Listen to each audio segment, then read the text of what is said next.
Good morning. Today is Friday, April 18th. It is our 20th day of distance learning and the end of our 4th week. Ladies and gentlemen, you have done a month of work at home. You should be very proud.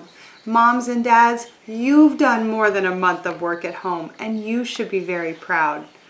Please remember that whatever you can do with your child academically is only going to strengthen them in the future. Nothing has to be perfect. Nothing has to be complete. What has to be complete is a sense of relief that you're keeping your family home and safe and still moving ahead with their education. So let's get started. I wanted to say that I have another word for our V list. I wanted to say one more thing before we started writing our letter V. On Monday, I wrote a letter to Miss O. So since it's Friday, and I've told you guys in the past to try and wear your Spirit Wear shirts on Friday, I'm wearing my Mabel Payne Mustang shirt because Miss O teaches at Mabel Payne Elementary.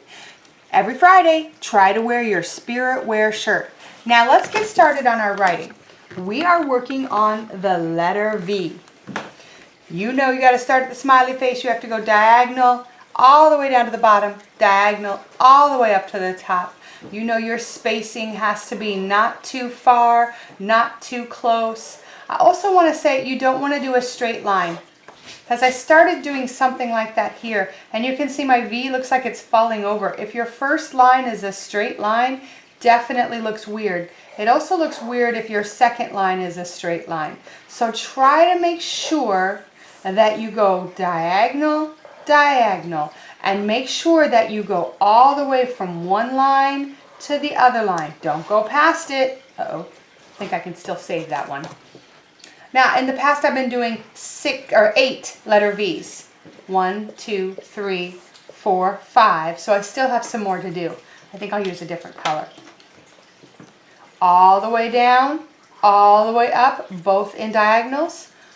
All the way down, all the way up, both in diagonals. Good spacing in between. No floating letters. Uh-oh, that one's definitely floating like a balloon. All the way down, all the way up, and good spacing in between. Make sure your capital V's are as neat as they can be. Now I'm supposed to do 8. Let's see how many I did. 1, 2, 3, 4, 5, 6, 7. Can't count that one. 8, 9. Oh, I did an extra one today. Let's see. I'll do my lowercase V's now. Start at the dotted line. Go all the way down to the main line and all the way back up. Make sure your spacing is about the same. No floating V's and no V's that go past because you're going super fast. Let me get another color out here. Start at the halfway. Oh my. I do believe my red pen has died. You can't even see it. Look at all these great V's I'm making and you can't see it. Oh no. This is why our markers go so quickly. I probably didn't put my cap on very well. Well, I'll go back to green. All the way down, all the way up to the dotted line, down to the solid, up to the dotted, down to the solid, up to the dotted. Let's see if you can make some really nice V's, because every Friday we have been putting our very best letters on note cards. First week we did E, second week we did N, then we did M. Today we are going to do the letter V. So now that you've had your practice, let's see if we can make our very best V. When you make it, make sure your V takes up most of the card, your capital V, and that your lowercase v is noticeably smaller. You don't want it to be like this,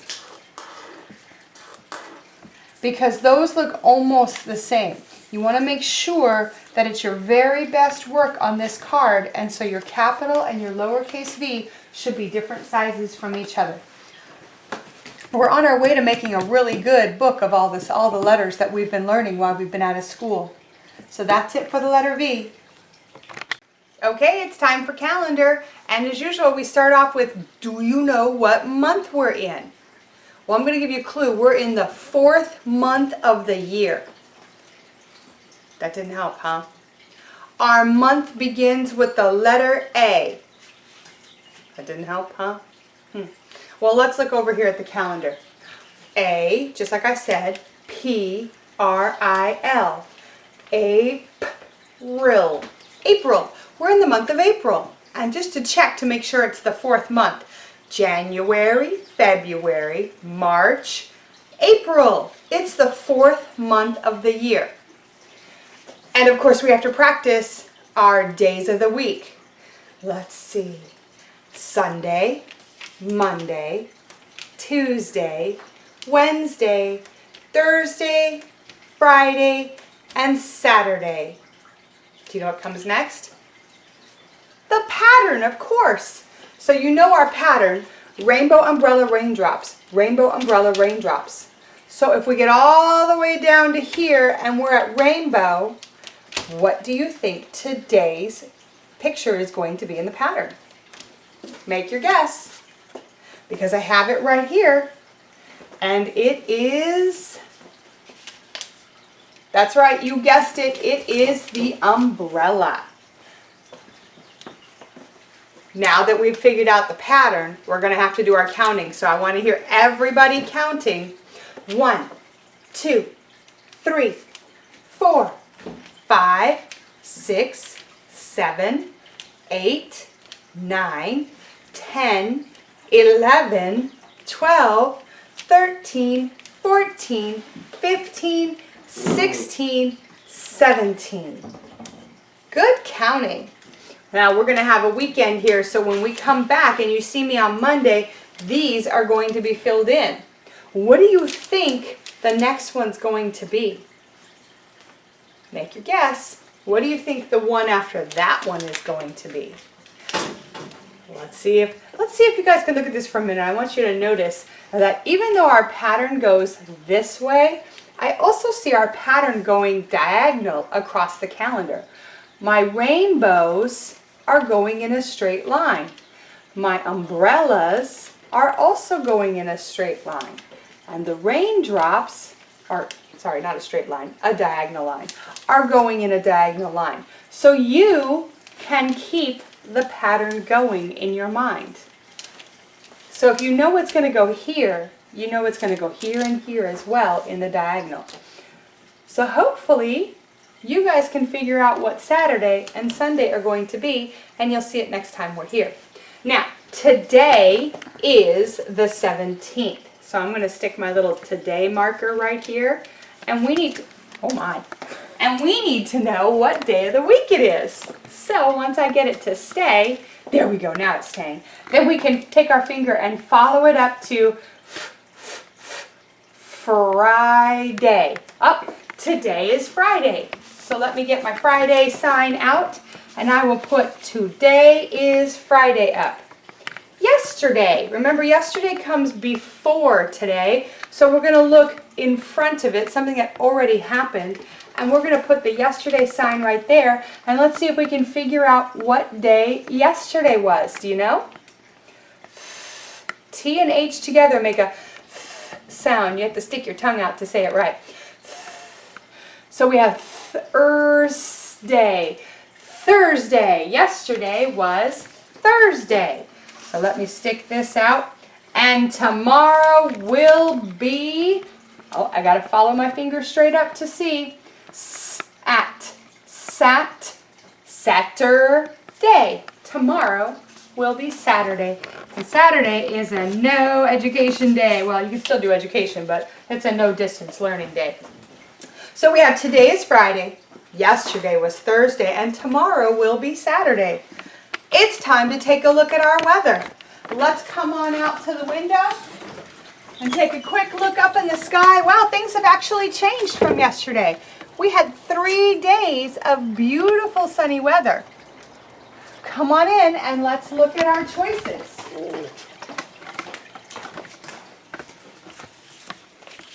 We have partly cloudy, where you can see both the clouds and the sun, rainy, sunny, snowy, cloudy, and windy.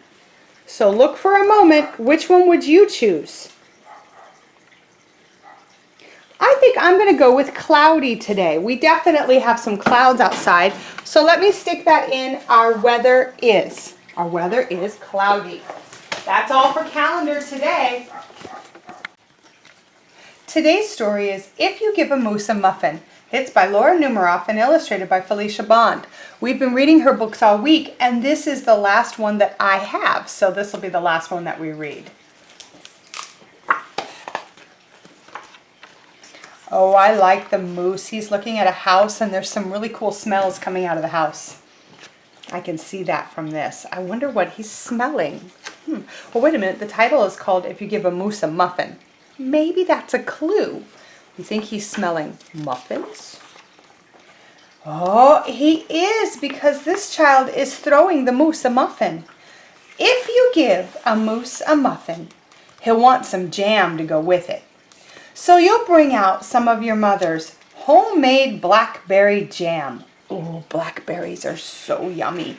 And they're in season right now, so you can buy them in the store. Excuse me. When he's finished eating the muffin, he'll want another, and another, and another. Well, think about it. Moose are pretty big. When they're all gone, he'll ask you to make more.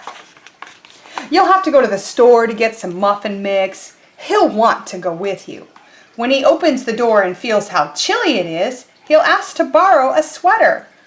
Oh my goodness, how are you going to get a sweater over this big moose antler head? Oh my.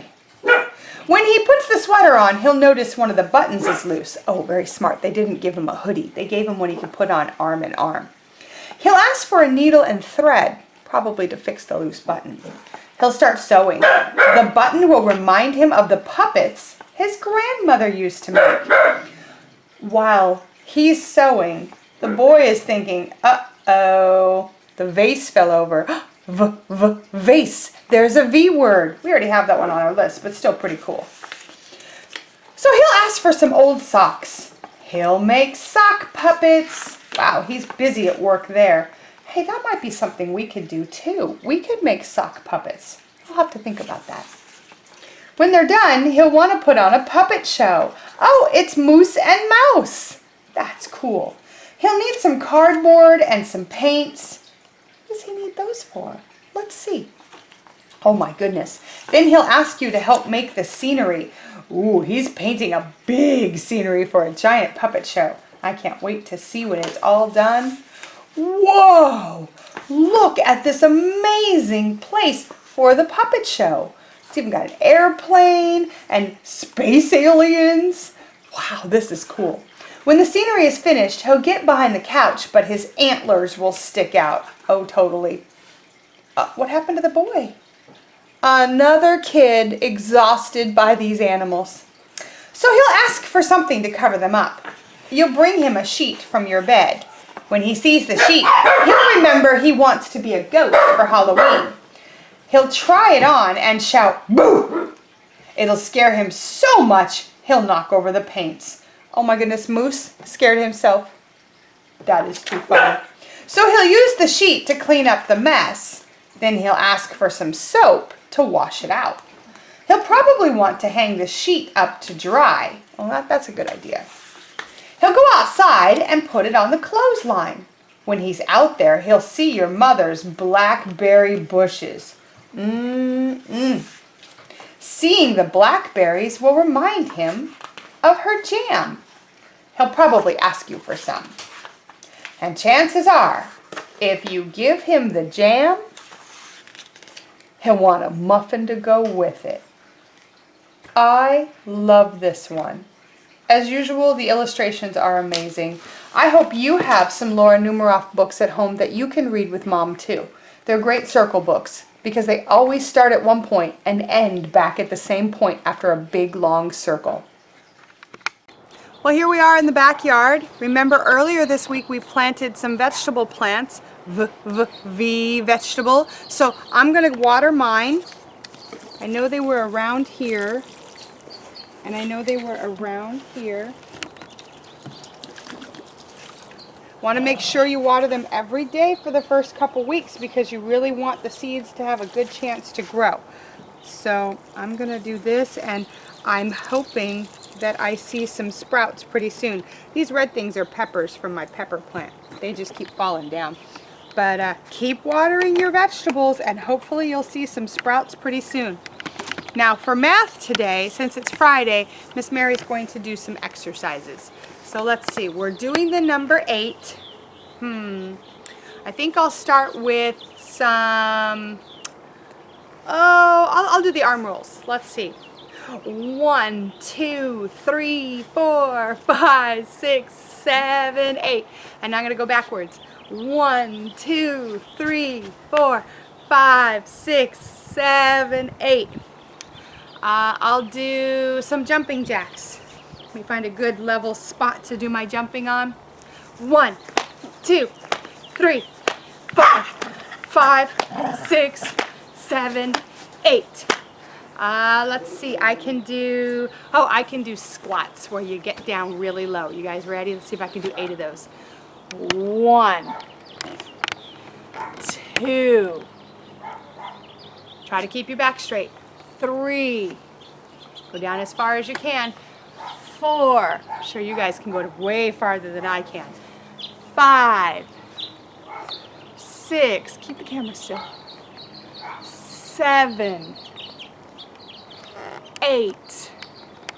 Okay, so let's see, what else can I do? I can stand on one foot like a flamingo for 8 seconds. At least I hope I can. Let me put my foot up and I'll start counting. 1, 2, 3, 4, 5, 6, 7, 8. How did I mess up my counting? I'll try the other foot. Here we go. Foot up. 1, 2, 3, 4, 5, 6, 7, 8. Let's see. Oh, I can try 8 hops. 1, 2, 3, 4, 5, 6, 7, 8. I can do 8 body twists. Let's see. Stick my hands out. 1, 2, 3, 4, 5, 6, 7, 8. What else can I do? I can do 8 push-ups. I'm going to have to get down on the ground for this. All right, let's see if I can do these. I'm going to do the girl ones on my knees because I know I can't do the other ones really well. Paula, you here to help me? Huh? You here to help me? You here to encourage me? Okay, but no licking my face while I'm doing my push-ups. Here we go. 1, 2, 3, 4, 5, 6, 7, 8. You want to keep your back straight when you do those. Oh, let's see, what else can I do? Let's see, how about I go from my knee. Oh, I can do knee raises. Let's see how high I can raise them. Ready? 1, 2, 3, 4, 5, 6, 7, 8. And I wonder, I think that's pretty good. If you can do some exercises and count to the number 8, that would be great. Well, this next activity is using scissors practice, a very important skill for preschoolers, and you may find that your child has either totally mastered it in the time they've been in school, or maybe they need a little more practice. So we usually try to tell them thumb in the smaller hole, fingers in the larger hole, and we tell them not to open it up as wide as they can. We tell them to take baby bites. And the reason why is that it allows more precision and more control when they're learning how to cut. We also tell them that their left hand, unless they're left-handed like me, but I learned to cut with my right hand, so I'm used to this. Their left hand is the hand that steers the scissors. It's going to turn the paper so the scissors know where to cut. And then the right hand is really just going to be doing this. So it's going to be cutting straight forward, but the paper is going to turn to match to where it needs to be in the scissors, or in the cutting. This is really an important skill, and to be honest, I have not given the kids enough time to practice it. So today for the cutting, what I did was I drew just a simple, silly face on a piece of paper, reasonably big, and you guys can do this too, or even have the kids do it, but you want the circle to be big because what we're going to be cutting out are different hairstyles for this guy, and you don't want the smiley face to be too small. So cut out or draw a big circle. You don't want to cut it out. And then give the kids various pieces. Adam, show it over here. Give the kids various pieces of cutting. You'll see I have, I have some more over here. I have some pink and some different shades of green. These are just construction papers that I had at home. If you don't have construction paper, you can definitely use white paper and color it any way you want.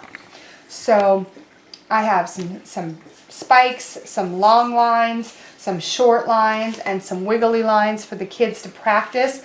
Now, like I said before, thumb in the small hole, fingers in the rest, and the left hand does all the cutting. If you're doing something as big as this, you'll need the whole paper, but if you're doing something smaller, cut it out first so the kids have something smaller to hold. Now, when they make their baby bites, they're going to be going along like this. Have them turn their paper. Now, there's no way most Preppy K kids are going to be able to do this exactly on the line. That's okay. You know, encourage them to practice. There's lots of different hairstyles. They're going to cut them all out. You want them to cut them all out. Now, on the bottom, you as parents are going to want to cut small little lines on the bottom of each hairstyle. There's a reason for that, and I'll show you in a minute. So once the kids cut out the hairstyle, you're going to put little tiny cuts across the bottom.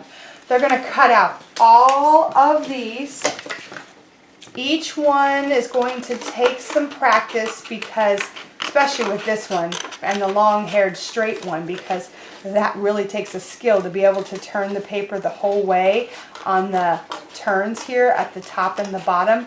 So you're really going to want them to take some time. If they mess it up, draw another one and have them try it again. But don't expect it to be perfect. It won't be. And I also find that sometimes with these longer ones, it's helpful to cut off at the end of the line, and then they're starting over again fresh and they don't have that big long thing wiggling while they cut. So go ahead, have them cut them all out. I've pre-cut some, and here's what I did to the ends. Where you made those small cuts, I bent them backwards, forward, backwards, forward, backwards, forward, backwards, forward, backwards, forward. And the reason why is when you go to try the different hairstyles on, you can now wrap the hairstyles around the head. This one looks really cool like this. Or we can try this one on. This one's looking good. Let's see, I don't think I did my crown, so I'll have to do that one so I can try it on. Backwards, forwards, just like before. And so when I try my crown on, it's really small like this, but it's still cool. And then the googly hair, the long wiggly hair. Now, once you've decided on a hairstyle that you like, you can take those same little tabs that you did backwards, forwards, and you can put, and remember with preschoolers, dot, dot, not a lot. We just put a little bit of glue on. So on each tab, this is also a really good practice for the kids because there's not a lot of space here. They're probably going to put too much on. That's okay. Have them practice putting a dot dot on each tab, and then they can put their hairstyle on their guy. Now, when they put it down, especially if they used a lot of glue, they're going to have to count or it's just going to pop right back up. Great opportunity to count to 20. This is a skill all Preppy K'ers have to have. So while they're holding it down, have them count to 20. 1, 2, 3, 4, 5, 6, 7, 8, 9, 10, 11, 12, 13, 14, 15, 16, 17, 18, 19, 20. If you do it slowly enough, Super Preppies, your hair should stay when you let your hands go and it won't fall over. So you've made a really cool guy with some strange looking hair. You can do this as many times as you want. Moms, dads, you can make as many different hairstyles as you like. Take some time to color your picture in. Since this guy's got green hair, I'm going to give him green eyeballs and some, let's see, and some black pupils. There we go. Maybe give him some ears, since I obviously forgot my ears. And then, you know, just have some fun with it. I really liked how this one came out. The real skill is practicing cutting. Kids need that hand-eye coordination, the dexterity. It's really going to help them with writing later on. And so have them practice this fun, quick art project. Well, it's time for our website of the day. And to be honest, I don't know why I didn't think of this one before. You guys are probably already regular visits to it. SesameStreet.org. It's a great one. Lots of games and videos and things that are totally appropriate for kids this age. And also, may I also say, the videos on YouTube from Sesame Street are really fun too. There's a lot of music, people that don't show up on the Sesame Street show. They go directly to either to sesamestreet.org or to YouTube Sesame Street, and they do their, whatever their current song is, and they rework the lyrics for kids. That way you guys can enjoy it too. I would also suggest you look for the old time, and you'll see them in some of the videos that are coming up in the weekly happenings. The old time videos from the late 60s, early 70s, like the baker who falls down the steps when he's counting. The kids love that video. When it shows up in class, I always stop it because I don't want the poor baker to drop whatever he's holding, and the kids just roar, "No, turn it on, turn it on." So guys, have fun with your Sesame Street videos and doing stuff with the Sesame Street characters. Totally great. It's Friday. One more shout out to Mabel Payne Elementary. Hello all my super preppies in Mabel Payne. You guys have a good weekend, and I'll see you on Monday. Bye-bye. I was thinking of V words because I didn't think we had enough. We have violin, violet, vegetables, and vase. Well, here's one most preschoolers will know.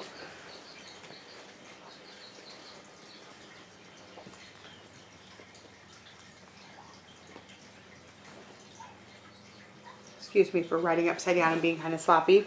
Volcano. You can always look up some great volcano videos on YouTube, and the kids will enjoy them. So those are our V words for the week. I think we did a pretty good job with them. Remember, next week I would love to see some people adding some V words either to the video or to at yahoo.com, so we can add to this list like the kids normally do in class. We add V words, and usually on Friday we do the sharing. So that's when I would go over all the things that they came up with. So our V words are done. We're going to write with them a little bit, and I'll see you in just a second.